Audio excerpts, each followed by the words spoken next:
नमस्कार मंडळी, आज आपण पाहणार आहोत चुरमा लाडू।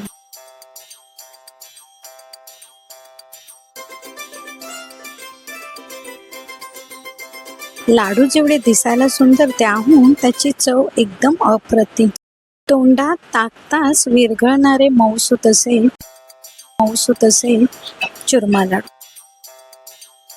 त्याकरता आपल्याला लागणार आहे एक मोठी वाटीभर गव्हाचे पीठ, एक पाव वाटी आपण रवा घालून घेणार आहोत, पाव वाटी बेसन घालून घेणार आहोत आणि पाव वाटी तूप घालून घेणार। व्यवस्थित असं कणिक घट्टसर मळून घ्यायचं आहे। गरजेपुरती पाणी थोडं थोडं करून घ्यायचं आहे आणि जसं चपातीचं कणिक मळून घेतो तसंच आपण हे मळून घेणार।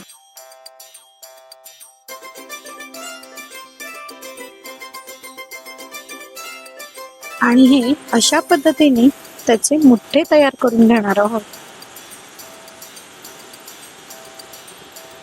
अगदी पीठ मळल्या आपल्याला हे मुठ्ठे तयार करायचे आहेत।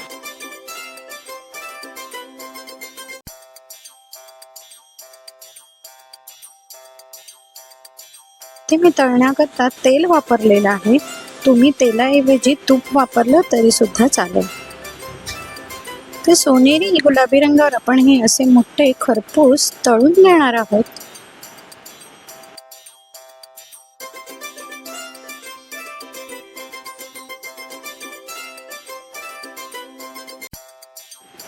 तर आता तळलेले सर्व मुटके आपण छोटे छोटे तुकडे करून मिक्सरला एक रवाळ भरड करून घेणार आहोत। इथे तुमच्या आवडीचे तुम्ही इथे सुकामेव्याचे काप सुद्धा वापरू शकता। इथे मी व्हिडिओत वापरलेले आहे, तुमच्याकडे नसतील तरी सुद्धा काही हरकत नाही। लाडूची चव अप्रतिम ही येणारच। एक चमचावर मी खसखस आणि मगज वापरणार आहे, म्हणजे लाडू अतिशय सुंदर दिसतात।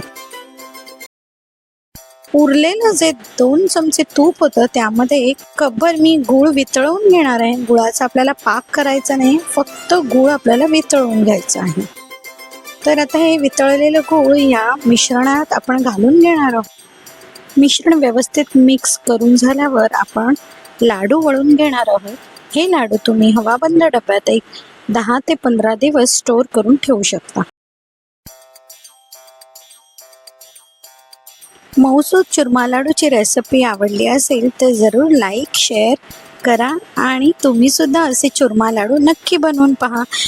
तुम्ही बनवलेले लाडू कसे झाले हे मला कमेंट बॉक्समध्ये नक्की कळवा। अशाच नवनवीन रेसिपी सहित पुन्हा भेटू।